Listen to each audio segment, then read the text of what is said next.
Hi everyone, I'm Rincey and this is Rincey Reads. Today I'm going to be talking about Whistler by Ann Patchett. This is the latest novel by Ann Patchett that just came out as of this recording like a couple of weeks ago. So the story begins with you following Daphne and her husband Jonathan as they are visiting the Metropolitan Museum of Art in New York City. And as they are walking around, Jonathan makes a comment about an older man who seems to be following them, and like they have this running joke that like Daphne constantly attracts older gentlemen and things along those lines. And so she just thinks it's part of this running joke. But then like as they continue on through the museum, like he still seems to be following them. And so they decide to like go to like an obscure part of the museum that most people don't end up going to.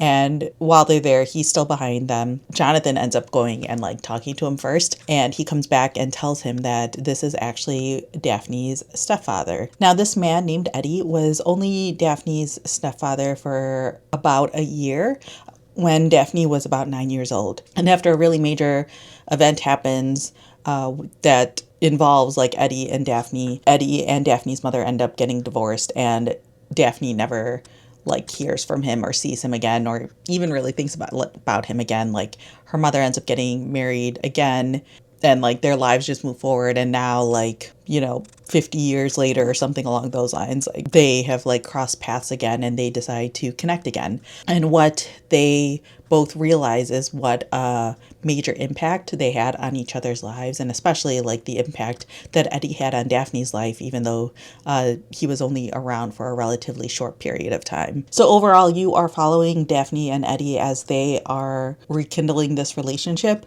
and you are also finding out what happened to them in the past. And there's also this through line of like finding out what happened around this like major event that changed everything in their lives. Overall, I really enjoyed this book. Ann Patchett has become one of my favorite writers. I've read the majority of her books. I haven't read them all yet. And overall, as she continues to put out books, I enjoy her more and more. I will say like this feels very familiar to me, especially to her most recent book, Tom Lake. There's something about the vibes of both of these books that feel very similar. So I feel like if you are someone who has read Tom Lake or read a couple of her more recent books, however you felt about that book is how you'll feel about this book. It's a beautiful book exploring like family and childhood and memories and like these moments in our lives that you don't realize at the time but end up being like major events in our lives.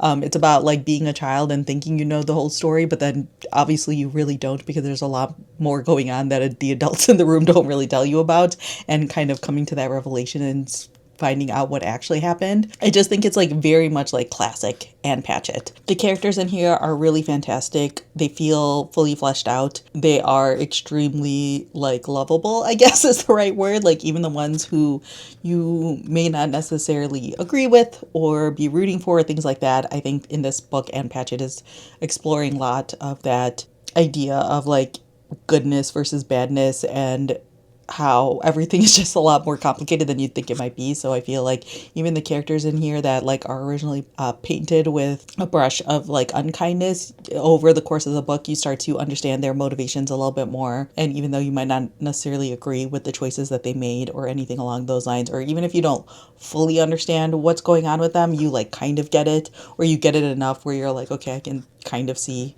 the choices that they made and why they made those choices, even though you wouldn't make those choices yourself. It's funny because this book is called Whistler.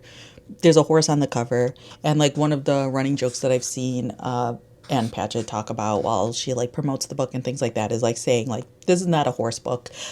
So if you're someone who doesn't like horse books, you should still pick this up. But if you are someone who does like horse books, you might be disappointed a little bit, but maybe not, because a horse does play a pivotal role, but it's also like a symbolic role really that it plays over the course of this book. But it's one of those books that just feels really like tender and beautiful, just exploring like relationships and growing up and getting older, and how life changes and how your priorities change and how life takes turns that you don't expect and things along those lines. There are scenes in this book that made me like well up a little bit, because they felt so real. And I think that's what like Ann Patchett is really good at doing, is like creating people, creating relationships, and creating these scenarios that like feel very honest and true and real, that just kind of hit home. At least that's how it is for me personally. So yeah, overall, really enjoyed my experience with this book. It's like almost a 5-star read for me. I will say I was like slightly disappointed in the ending. The ending does something that I've seen like other books do, and also like TV shows and movies and things like that. And it's like, it feels a little tropey to me. And like after a book like this that felt so like sincere and honest and all of these different things, to like have that be the ending of the book, I was like, was that necessary? I don't know. And for anyone who's wondering what I'm talking about, and I'll say this in a way that's vague enough that like if you haven't read the book, you're not going to know. It's basically like what Daphne and Eddie talk about at the end of the book while they're at the museum, and Eddie suggests something to her. And I'm just like, okay, I guess. It doesn't like fully take away from the totality of this book, but it's just like one of those minor things that just personally not a fan of. So yeah, overall, really, really enjoyed my experience with this book. Like I said earlier, if you are someone who enjoys Ann Patchett, and especially Ann Patchett's more recent books, I feel like however you felt about that, you'll feel about this. I will say I have seen a couple people say online that like this book isn't narrated. It's narrated by Ann Patchett, and after books narrated by like Tom Hanks and Meryl Streep, like that narration is not quite up to the same level as that. So like I think a lot of people have been switching from the audiobook to the physical book. So if you're someone who did her other books on audio, maybe pick up a physical or digital copy of this one. But yeah, highly recommend. Big fan of Ann Patchett. If you're a fan of Ann Patchett, this is definitely one you should definitely check out. So yeah, those are my quick thoughts on Whistler. Let me know down in the comments below if you've had a chance to pick it up yet and what your thoughts were on it. Or if you have any questions about the book, feel free to leave that down in the comment section as well. So yeah, that's all I have for now, and thanks for watching.